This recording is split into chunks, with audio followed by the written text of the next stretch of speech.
Hello बच्चों, कैसे हैं आप सब। आई होप कि आप सब बहुत बढ़िया हैं। और आज की वीडियो में हम देखेंगे महाद्वीपीय विस्थापन सिद्धांत।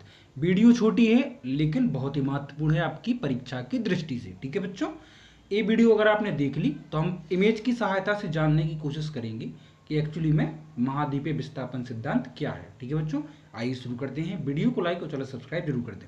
देखिए, सबसे पहले तो आप ये समझ लीजिए कि जो महाद्वीपीय विस्थापन सिद्धांत है यह किसने दिया बच्चों।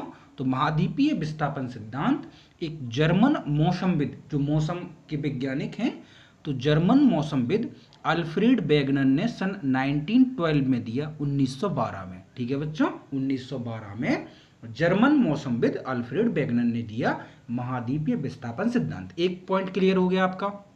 अब देखिए, महाद्वीपीय विस्थापन सिद्धांत में एक्चुअली में है क्या। देखिए, महाद्वीपीय विस्थापन सिद्धांत महाद्वीप, ठीक है, जो आज के महाद्वीप है ना, महाद्वीप मतलब जो चारों तरफ से समुद्र से घिरा हुआ जमीनी हिस्सा, जमीन जो चारों तरफ से महासागर या जल से घिरी हुई है। ठीक है, तो महाद्वीप एवं महासागर यानी जो जल वाले हिस्से हैं, जल पानी वाला, उसके वितरण से संबंधित है। तो 2 पॉइंट क्लियर हो गए। यानी महाद्वीपीय विस्थापन सिद्धांत महाद्वीप और महासागरों के वितरण से संबंधित है और यह जर्मन मौसमविद अल्फ्रेड वेगनर ने सन 1912 में दिया। एक चीज क्लियर होगी। चलिए आगे चलते हैं। देखो, बिल्कुल आसान भाषा में यह सिद्धांत हमें बताता है, ठीक है, क्या बताया है इस सिद्धांत में हमें, कि सभी महाद्वीप, जितने भी आज के महाद्वीप है ना, जितने भी आज आप जानते हैं 7 महाद्वीप है ना अभी, ठीक है, आगे हम चर्चा करेंगे। तो इस सिद्धांत में हमें बताया गया है कि सभी महाद्वीप एक अकेले भूखंड से जुड़े हुए थे। मतलब पहले 7 महाद्वीप नहीं थे, पहले एक महाद्वीप था, सोचिए आप, बहुत बड़ा। ठीक है, तो वेगनर जी जो हैं, वेगनर के अनुसार आज के सभी महाद्वीप किसी एक बड़े भूखंड का हिस्सा थे जो एक बड़े महासागर से घिरा हुआ था। ठीक है बच्चों, बड़े महासागर से घिरा हुआ था। और इस बड़े महाद्वीप को क्या नाम दिया गया, पेंजिया। एक मतलब कि एक बड़ा भूखंड था, जमीन का हिस्सा सबसे बड़ा। ये जितने भी जमीन के बड़े बड़े टुकड़े हैं आज के समय में, वो उसी से जुड़े हुए थे। उसका नाम था पेंजिया। और पेंजिया का मतलब होता है संपूर्ण पृथ्वी। क्या मतलब होता है पेंजिया का, संपूर्ण पृथ्वी। ठीक है, तो एक चीज क्लियर।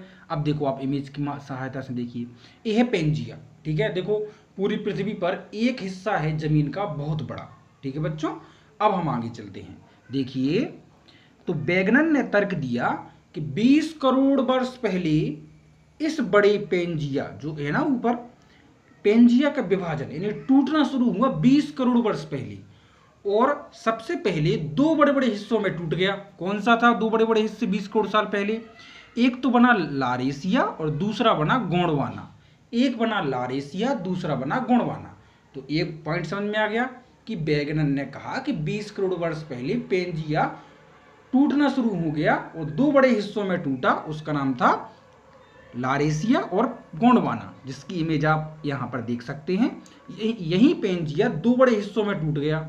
एक तो बना लारेशिया और एक बना गोंडवाना, जैसा आप ऊपर देख सकते हैं। एक लारेशिया है ऊपर का हिस्सा और नीचे का है गोंडवाना। अब आगे क्या देखते हैं, तो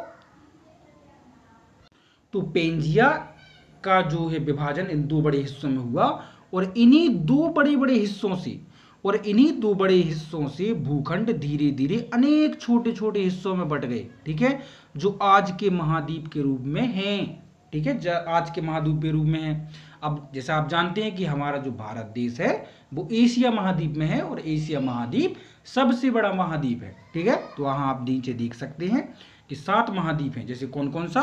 उत्तरी अमेरिका, ठीक है, दक्षिणी अमेरिका, अफ्रीका, यूरोप, एशिया जहाँ हमारा भारत है, ऑस्ट्रेलिया है और अंटार्कटिका है। तो ये 7 महाद्वीपों में जो है टूट गया। तो आपने क्या जाना? तो आपने ये जाना कि पेंजिया से लारेशिया और गोंडवाना 2 टूटे और उन्हीं में से ये 7 जो है विभाजित हो गए, जो पूरी पृथ्वी पर फैले हुए हैं। ठीक है बच्चों, आई होप कि आपको क्लियर हो चुका होगा। वीडियो को लाइक और चलो सब्सक्राइब करें। मिलते हैं जल्दी ही नेक्स्ट वीडियो में, तब तक के लिए टेक केयर।